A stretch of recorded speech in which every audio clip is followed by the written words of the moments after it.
आज की हम ये चर्चा शुरू करेंगे एक सवाल के साथ।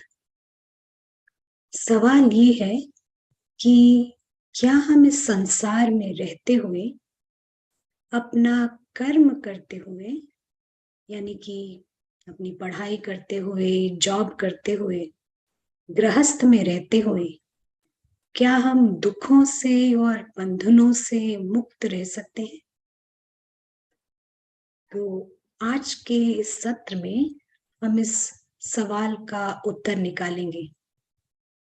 हमें ये देखना है कि क्या हम इस संसार में सुखी रह सकते हैं इन सब चीजों के बीच में। तो चलिए देखते हैं। अगर हम इस संसार को देखें और इस संसार की अगर हम व्याख्या करें तो 3 शब्दों में हम इसकी व्याख्या कर सकते हैं। और ये 3 शब्द हैं। पहला शब्द, संसार जो है अप्रत्याशित है। अप्रत्याशित यानी कि हमें नहीं पता कि अगले क्षण क्या होने वाला है। और हम ये देख चुके हैं पीछे, अगले क्षण क्या होने वाला है किसी को भी नहीं पता होता। दूसरा शब्द है, ये संसार परिवर्तनशील है। परिवर्तनशील यानी पल पल यहाँ सब कुछ बदल रहा है।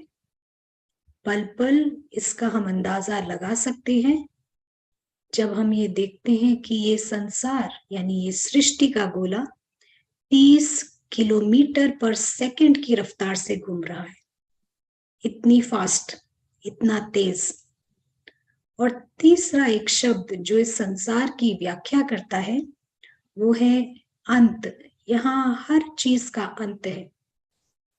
हो सकता है कोई चीज, कोई व्यक्ति, कोई वैभव कुछ कम समय का हो, कोई ज्यादा समय का हो, लेकिन हर चीज का यहाँ पर अंत है।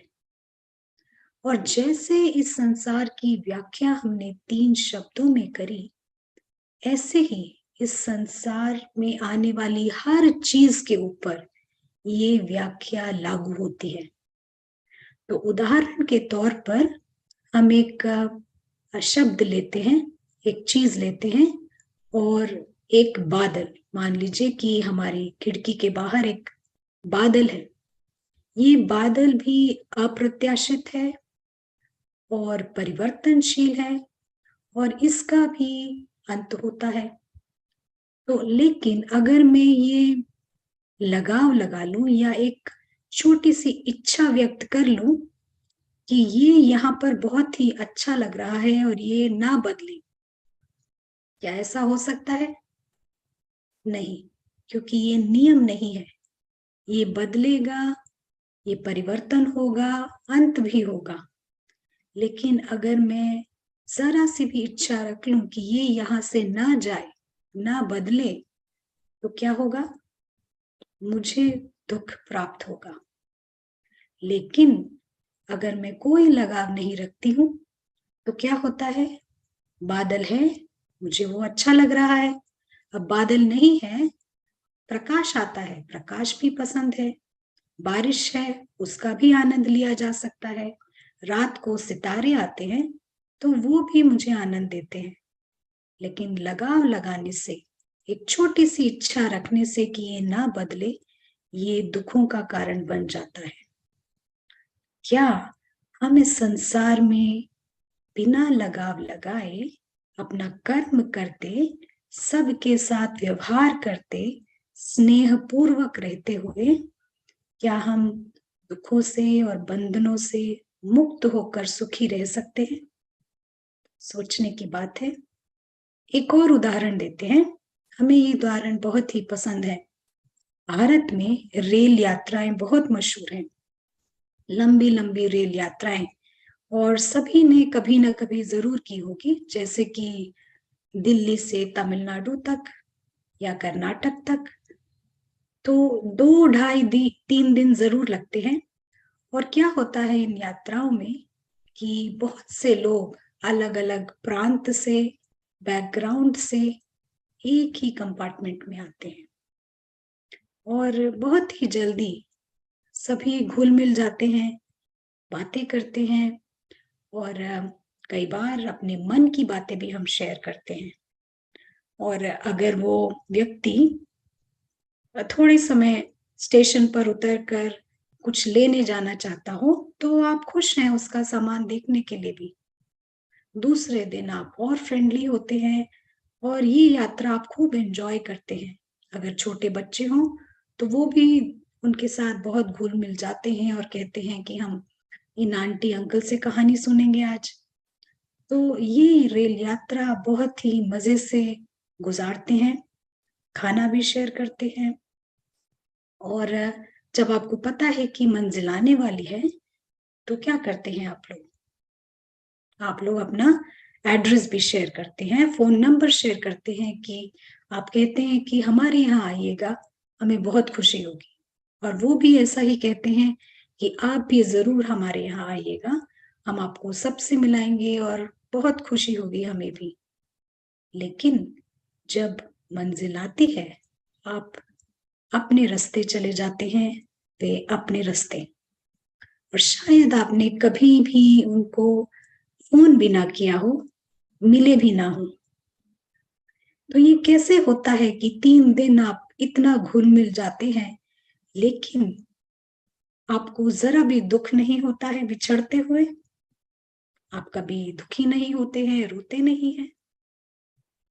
तो इसके लिए हम कहेंगे केवल एक शब्द जिसने आपको लगाव मुक्त रहने से बचाया, वो शब्द ये है कि आपको पता था कि यहाँ पर हमारा एग्ज़िट है, यानी कि आपका निकास है 3 दिन बाद।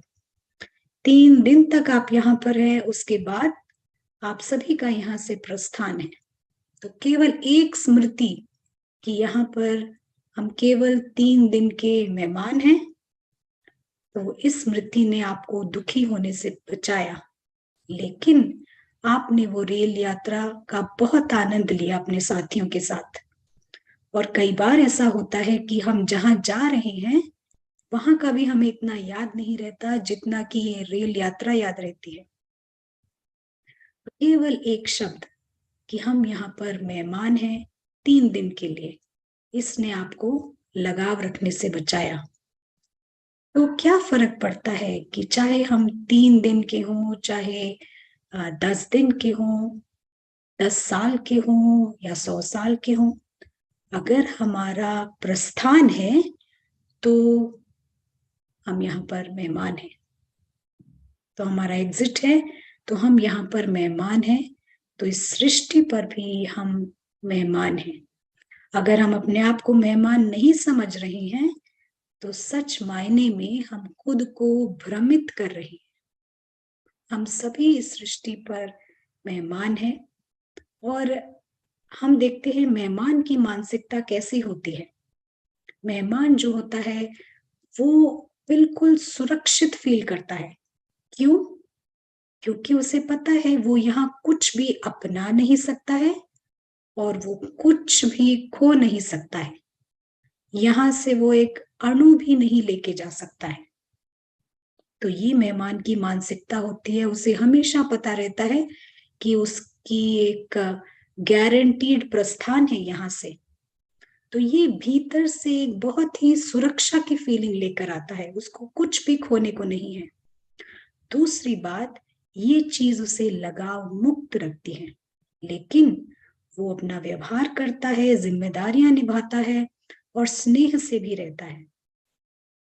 और तीसरी बात, ये एक बहुत ही सज्जन व्यक्तित्व को जन्म देता है। जहाँ पर सुरक्षा है, वहाँ ये नोबल पर्सनैलिटी हमारी इमर्ज होती है। तो जो मेहमान है, वो सुख से रहता है, शांति से रहता है, प्रेम पूर्वक रहता है और मेहमान के पास स्पष्टता होती है। स्पष्टता कि उसकी गारंटीड निकास है यहाँ से, प्रस्थान है और स्पष्टता के कारण मन बिल्कुल क्लियर रहता है। उसके पास रचनात्मकता होती है, यानी कि जिसको हम कहते हैं क्रिएटिविटी। जब सुरक्षा है, मन में शांति है, खुशी है, तो रचनात्मकता स्वाभाविक हो जाती है। और तीसरी बात, इसके साथ रचनात्मकता और स्पष्टता के साथ एकाग्रता। उसके लिए कंसंट्रेट करना बहुत ही आसान होता है, क्योंकि मन के भीतर बिल्कुल स्पष्टता, क्लैरिटी, सुरक्षा रहती है। तो राजयोग में सही मायने में देखें तो हम सभी आत्माएं यहाँ पर मेहमान हैं।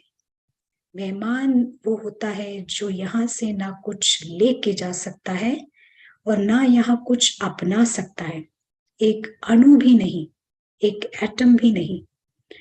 और मेहमान होने के नाते हम यहाँ हर चीज में शामिल होते हैं। जैसे कि एक पर्यटक होता है, वो हर चीज में शामिल होता है, लेकिन उसे पता है वो यहाँ अल्पकाल के लिए है। हर चीज में वो शामिल होता है, सुखी रहता है, उसे पता होता है कि यहाँ से उसको जाना है, तो वो लगाव मुक्त रहता है। आप देखेंगे कई देशों में, भारत में भी और अन्य देशों में भी कई ऐसे बड़े बुजुर्ग होते हैं जो अपना सारा कारोबार एक आयु के बाद वो अपने बच्चों को दे देते हैं, और बच्चों को देकर बिल्कुल ही निश्चिंत और फ्री हो जाते हैं और उनके साथ ही रहते हैं, ऐसे जैसे कि वो एक मेहमान है। और मेहमान होने के नाते ऐसी स्मृति में रहते हुए वो उनका माइंड सेट, उनकी मानसिकता बिल्कुल ही फ्री रहती है, और फ्री होने की वजह से कई जिम्मेदारियां निभाते हैं लाइट रहते हुए। उनको कोई बोझ नहीं लगता है, वो खुशी खुशी ज्यादा जिम्मेदारियां निभाते हैं। तो ये तो हुई एक उदाहरण की बात। और सही मायने में देखा जाए तो भारत में एक कहावत है, अतिथि देवो भव, यानी कि अतिथि जो है वो भगवान का रूप होता है। तो हमने इसका कुछ बहुत ही शाब्दिक अर्थ ले लिया है, लेकिन अगर इसका हम राज समझें तो ये राज कहता है कि जो आत्मा है वो इस संसार में अतिथि है, वो मेहमान है, और मेहमान होने के नाते उसके पास बहुत ही ऊंचा दर्जा होता है। मेहमान होने के नाते वो देवता के समान होती है। और क्यों? वो इसलिए कि जो भी मेहमान होता है, आप इसको खुद भी समझ सकते हैं, उसका मेजबान जो है बहुत ही अच्छी देखरेख करता है, कोई भी उसे कष्ट नहीं होने देता है। तो यहाँ पर आत्मा मेहमान है, तो अन्य चीजें यानी अन्य व्यक्ति भी उसकी बहुत अच्छी देखरेख और प्रकृति भी उसका बहुत अच्छा ख्याल रखती है। तो लेकिन आप देखेंगे कि अगर मेहमान कहीं भी थोड़ा सा हक जमाने लग जाए तो क्या आप उसको वैसी ही व्यवस्था और व्यवहार देंगे? सोचने की बात है। तो अगर जब तक वो मेहमान है तो आप शायद अपने घर में सबसे बेस्ट कमरा उसको देंगे और बेस्ट खाना बना के देंगे और बहुत सारे तोहफे भी देंगे, लेकिन थोड़ा सा भी लगे कि वो हक जमा रहा है तो आपका दृष्टिकोण बदल जाता है। ऐसे ही इस संसार में अगर हम समझे हम आत्मा है, हमारा यहाँ पर अल्पकाल का समय है, अल्पकाल के बाद हमारा यहाँ से प्रस्थान है, तो हम भी यहाँ पर बहुत ही सुखी रह सकेंगे, स्नेह पूर्वक रह सकेंगे, जिम्मेदारियां भी निभा सकेंगे और लगाव मुक्त भी रह सकेंगे। शास्त्रों में दिखाया जाता है कि देवताएं जो हैं वो आसमान से आते हैं, अपना कार्य करते हैं और चले जाते हैं। और ये जो दिखाया है ये आत्मा का प्रतीक है। आत्मा आसमान से आती है, अपना कार्य करती है और चले जाती है, लगाव मुक्त रहती है। आपने देखा होगा जो श्री कृष्ण है, उनके चेहरे पर हमेशा एक मुस्कुराहट रहती है, चाहे कितनी भी बड़ी बाधा आ जाए वे हमेशा मुस्कुराते हुए दिखाई देते हैं। और जो वो क्यों? वो इसलिए कि ये मेहमान की चेतना है।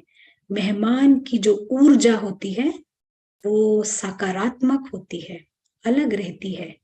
लेकिन अगर यहाँ कोई आप बंधन बनाते हैं या किसी पर हक जमाते हैं तो कोई भी बाधा आए तो आप चिंतित हो जाएंगे, लेकिन मेहमान उसको अच्छी तरह से डील करता है।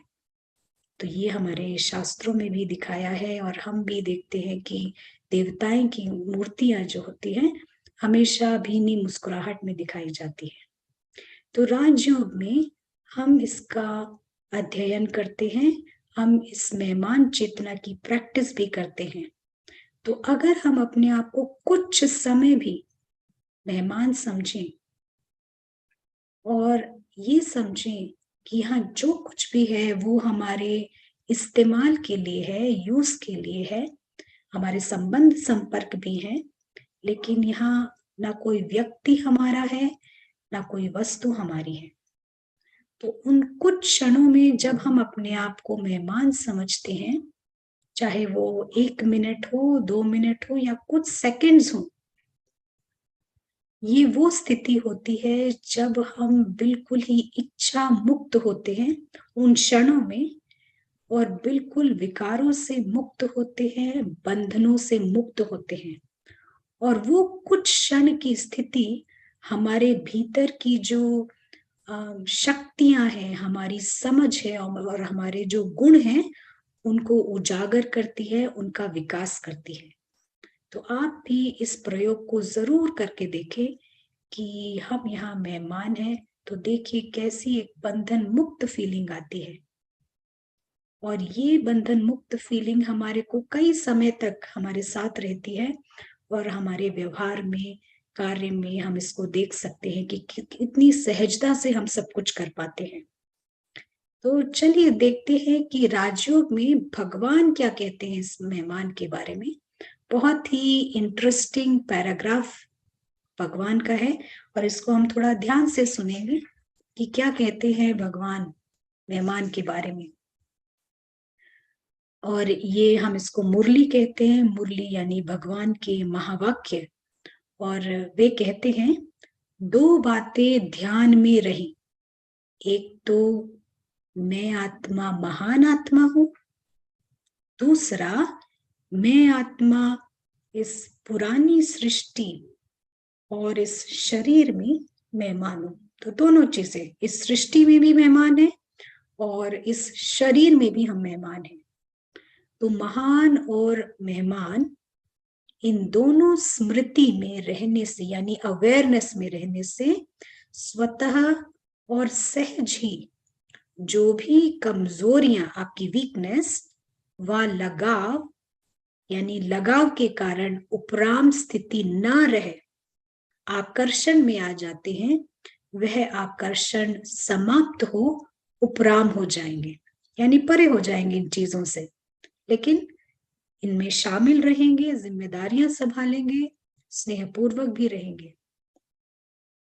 और फिर भगवान कहते हैं, हर कर्म और संकल्प को चेक करो कि महान है अथवा मेहमान बन करके चल रहे हैं व कार्य कर रहे हैं, तो चेक कीजिए। तो फिर अटैचमेंट खत्म हो जाएगी, यानी ये लगाव खत्म हो जाएगा। देह का भान की जो आकर्षण होती है, यानी हमारे जो बॉडी कॉन्शियसनेस है उसकी जो आकर्षण होती है, वह स्मृति के रूप में जो संस्कार रुके हुए हैं वह बहुत ही सहज मिट सकते हैं जब अपने को मेहमान समझेंगे। तो हमारे कई ऐसे संस्कार होते हैं, हम उनसे पीछा छुड़ाना चाहते हैं, हम उनको मिटाना चाहते हैं, लेकिन सक्षम नहीं हो पाते। तो ये बहुत ही सहज विधि है जब हम अपनी कमजोरियों से छुटकारा पा सकते हैं। तो फिर एक बहुत ही सुंदर उदाहरण देते हैं, देखिए कितना सहज उदाहरण है।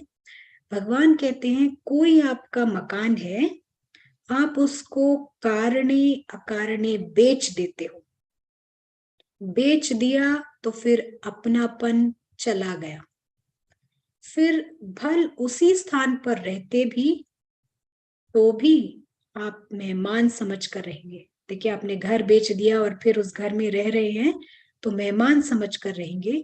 तो अपना समझ रहने में और मेहमान समझ रहने में कितना फर्क हो जाता है। तो यह शरीर जिसे आप अपना समझते थे अभी तक, इसको भी ऐसा समझो ये मेरा नहीं है। तो देखिए कितनी सहज विधि है यहाँ पर कि एक मेहमान समझने से हमारी सारी चिंताएं दूर हो जाती है और बहुत ही सुखपूर्वक हम ये जीवन व्यतीत कर सकते हैं। और बहुत ही सुंदर बात है कि ये पूरी दुनिया जैसे कि एक गेस्ट हाउस है, और बहुत ही अच्छी खबर ये है कि हम सब यहाँ पर मेहमान हैं। ना यहाँ कुछ हमारा अपना है और ना हम यहाँ से कुछ लेके जा सकते हैं, ना कुछ हम खो सकते हैं। Thank you. धन्यवाद।